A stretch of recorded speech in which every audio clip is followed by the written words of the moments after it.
Good evening, students.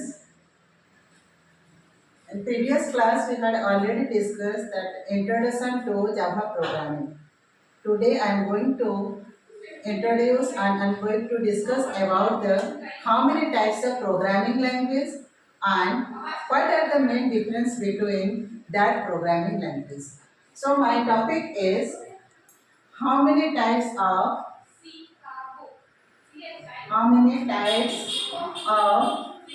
programming language.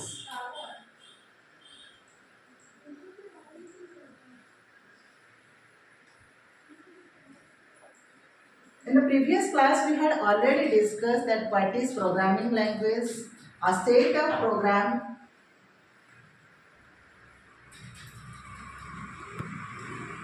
a set of instructions to given to a computer to perform a specific task is known as the programming. And also we had already discussed that language is the communication media which is interact between the one user to another user. And today we will discuss about the programming language and how many types of programming language. The programming is a set of instructions to given to the computer to perform a specific task is known as the programming.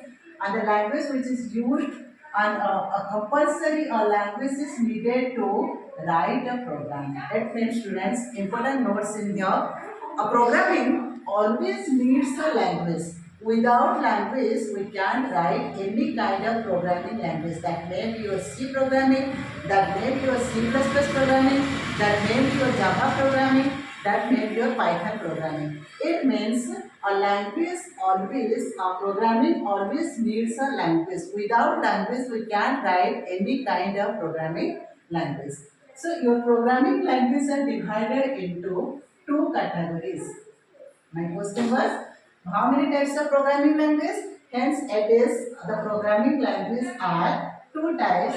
One is your POP and another one is your OOP. Now we'll discuss what is POP and what is OOP. What are the basic difference between POP and OOP? Students, here the POP stands for Procedure Oriented Programming. What is the first definition? POP stands for Procedure Oriented Programming.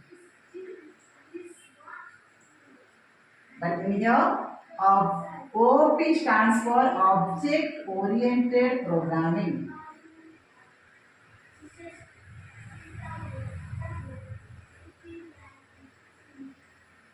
The first point is the POP stands for Procedure Oriented Programming. OOP stands for Object Oriented Programming. Procedure means, what is the meaning of procedure? A complex program divided into a smaller segment is known as the procedure. A large program divided into a small segment is known as procedure. It means the second point of POP is, here data can move from one procedure to another procedure. One procedure to another procedure. But in the OOP, here object can move from one method to another method. Object can move from one method to another method.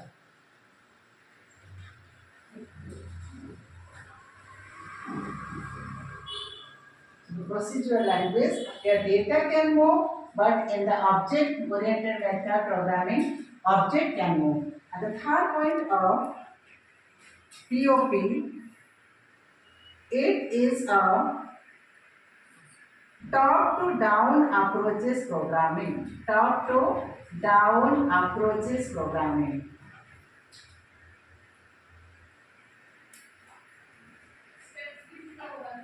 But OOP is a down to up approaches programming. Fourth point,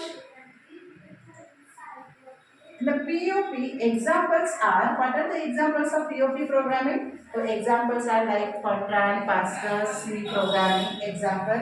So C, Pascal, etc. But here object-oriented programming, all the advanced programming like C++, Java, Python, these all are known as the OOP programming. In the POP, one of the demerits here, in the POP program, the data it does not provide any kind of data hiding. So it is less secure. It does not provide